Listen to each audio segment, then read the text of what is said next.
Let's begin with aerodynamics, which is all about how a car deals with and travels through the air that surrounds it. Instead of diving into the complex details of individual aerodynamic components, it's better to focus on the general principles. The front wing, for example, slopes upward, causing air to flow around it in a manner that creates high pressure above the wing and low pressure below. This pressure contrast generates a force known as downforce, acting like a suction that keeps the car firmly pressed onto the racing track. When the wing of a car ends, it meets different pressure zones in the air. This collision creates a swirling vortex, which causes resistance or drag, slowing down the car. To reduce this effect, there's a cap on the wingtip. Additionally, the wing's curved surfaces inside intentionally shape a vortex around the car's floor, trapping clean air underneath. While vortices create drag, they are also useful for managing airflow. Traditionally, Formula One cars don't have fenders, and the exposed wheels generate turbulent air. This turbulent air is not helpful for aerodynamics, like creating downforce. Barge boards behind the tires clean up some of this turbulent air and push dirty wheel air away.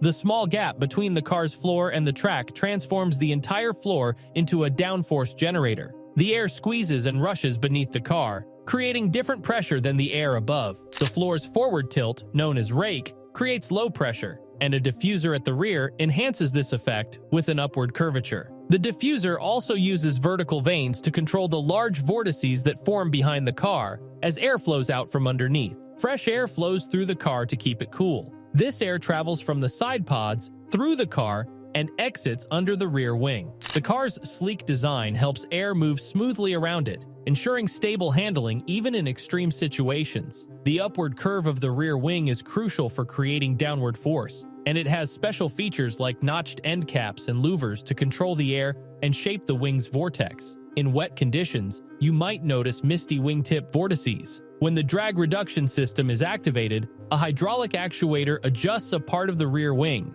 This reduces the downforce, allowing the car to achieve higher speeds. However, this can create a large area of turbulent air behind the car, making it challenging for other cars to get close or overtake. It's interesting to mention that F1 aerodynamic design rules are changing soon to promote closer racing. The airflow pattern might become less turbulent compared to the current design. Now, let's delve beneath the car's surface. The core support structure includes a carbon fiber shell called a monocoque, the engine heads and block, and the gearbox enclosure. These components provide the main structural support for all other systems, eliminating the need for an additional frame or chassis. Suspension. The front and back parts of the car's suspension are kind of similar. They both use things like upper and lower wishbone arms and a pusher-pull rod. These wishbone arms are like strong supports that can move up and down a bit. In the front, where it's not too hot, these wishbones are directly attached to the car's main structure, and they can bend a bit when there's a load on them.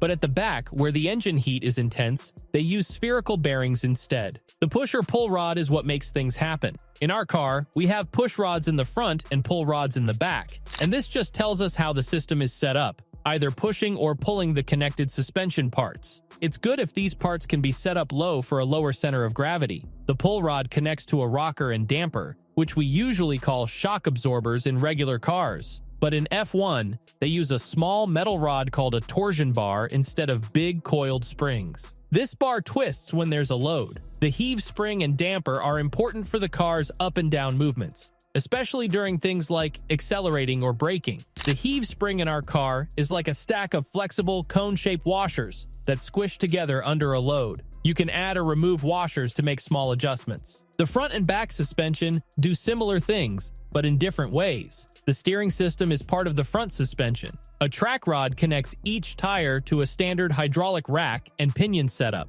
The rear suspension also has a track rod for adjusting the vertical tire angle. All the wheels need to be connected to the car with strong cables called wheel tethers, just in case there's an accident. Most of the exposed suspension parts are made of carbon fiber for better aerodynamics. That's why they try to keep these parts inside the body of the car as much as possible. Braking system A, master cylinder, and reservoir are like control centers for brake fluid in a car. In F1 cars, there are two of these control centers, one for the front brakes and one for the rear brakes. They connect to the brake pedal and have a special screw that can be adjusted by the driver while driving. This screw changes the pressure on the front or rear brakes, helping the car stop smoothly. The brake lines run through the car's suspension to reach the brake calipers and shoes. To handle the intense heat from braking, the inside of the wheel is covered with a special carbon fiber cover. The front wing of the car guides air into the brakes to keep them cool. The brake calipers are placed low to make sure any air bubbles in the brake lines can escape, and this also keeps the car's center of gravity low. The brake discs and shoes are made of a special carbon material, and the discs have many tiny holes for extra cooling. The rear brakes are smaller now because of a part called the mgu-k, which generates electrical power when the car brakes. This power charges a battery. A computer inside the gearbox manages this complicated system. The wheels are attached with a single nut, and metal pins keep the nut in place. A special tool called a wheel gun is used to remove the nut quickly during pit stops. Engine and associated systems F1 cars are designed with powerful engines that have 6 cylinders arranged in a V shape. These engines are built to rev very high, so they use special flat and small pistons. To make the engine work efficiently, the exhaust system is quite complex. It includes a large turbine at the back of the car, which is connected to a split turbocharger. This design separates the turbo components, allowing them to work better. The hot gases from the exhaust spin the turbine, which then spins a compressor at the front of the car. This compressor pulls in a lot of air and compresses it. However, all this compression creates heat. To cool down the air, one side of the car is dedicated to an intercooler.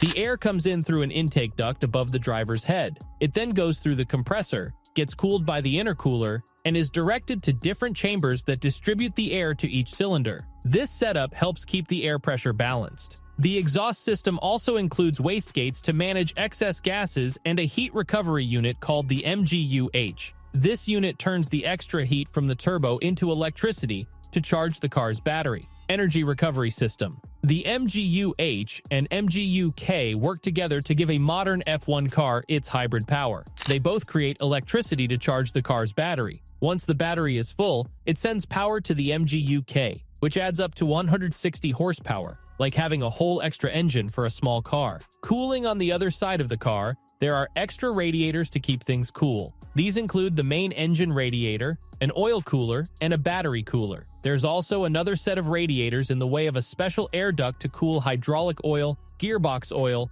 and the mgu-h and k systems. Formula 1 teams might put the radiators in different spots than I've shown, but they usually have similar spaces to work with. Sometimes they use a water-driven system to cool the air for the turbo, which is different from the simpler setup I've used. Fuel tank. The fuel tank, also known as a fuel cell, is like a tough balloon made of Kevlar and lined with rubber, making it hard to puncture. It sits in a special part of the car, surrounded by a strong shell. The fuel tank takes up all the available space and can hold a huge amount of fuel, around 30-40 gallons, 115 to 150 liters. This is enough for just one race because the rules don't allow the cars to stop and refuel during a race. These cars can travel about 4-6 miles on each gallon of fuel, which is roughly 1.7 to 2.55 kilometers. Inside the tank, there are special walls and valves to control the movement of the fuel when the car is racing. The goal is to keep the fuel in the middle of the tank, low down, and to stop it from frothing or the fuel pump from running out of fuel. The engine oil tank is placed between the engine and the fuel tank to keep everything running smoothly.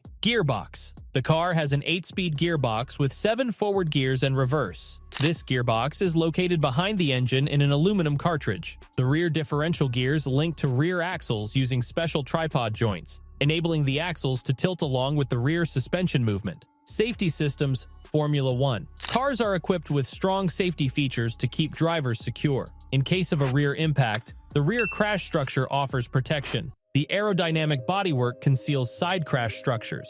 The front nose section, which can be removed, deals with front impacts. The crucial monocoque provides a safety cocoon around the driver. Additionally, a halo device, introduced in 2018, enhances driver safety, along with a roll hoop attached to the monocoque. To ensure maximum protection during a rollover, the driver's helmet is positioned at a specific angle relative to the roll hoop and the body. Cockpit F1 racing seats are made by taking molds of a specific driver's body shape. The driver sits in a reclined position, similar to lounging in a hammock, and is secured by a 6-point harness. The seat is designed to wrap around the driver for maximum support, with safety structures around the helmet area. To limit head movement in challenging conditions, drivers wear a special brace called the HANDS, head and neck device, which is connected to the helmet by a strap. A drinks tube extends over the shoulder, connected to a fluid reservoir for hydration during races. To prevent helmets from lifting due to changing air pressures, drivers use different front and rear spoiler designs. In recent years, the visor opening has been narrowed to protect it from punctures or breakage. The cockpit is efficiently designed, requiring drivers to remove the steering wheel to exit. Steering wheel. This is the fancy steering wheel used in Formula One racing. Drivers don't have to take their hands off it much, so it doesn't have to be a regular round shape. In the middle, there's a screen that shows important things like what gear the car is in, lap times, and how hot the tires and brakes are. The wheel has lots of buttons and lights that let drivers and teams make quick changes during a race. Starting from the top left, there's a dial for the energy recovery system, buttons for navigating menus, a switch to talk to the team, lights for warnings, and a row of lights at the top to show when to shift gears. There are also buttons for things like launching the car at the beginning of a race, adjusting the brakes, controlling the car's speed in the pit lane, and changing how the engine works. There's even a button for getting a drink. On the back of the wheel, there are paddles for changing gears, and a couple in the middle that the driver can set up however they like. There are also pedals for the gas and brakes, designed to keep the driver's feet separate. It's a high-tech setup to help drivers control every aspect of the car while zooming around the track. Sensors. These cars have sensors everywhere. A pilot tube at the front checks how fast they're going. Custom earplugs for the driver even track head movements with an accelerometer. And there's a mic at the back, catching exhaust sounds. Check out our driver by an average-sized car to see how cool our Formula car is. Even with all these details, there's so much more to these incredible racing machines. If you want to keep up with the latest about Formula One, make sure to subscribe to our channel.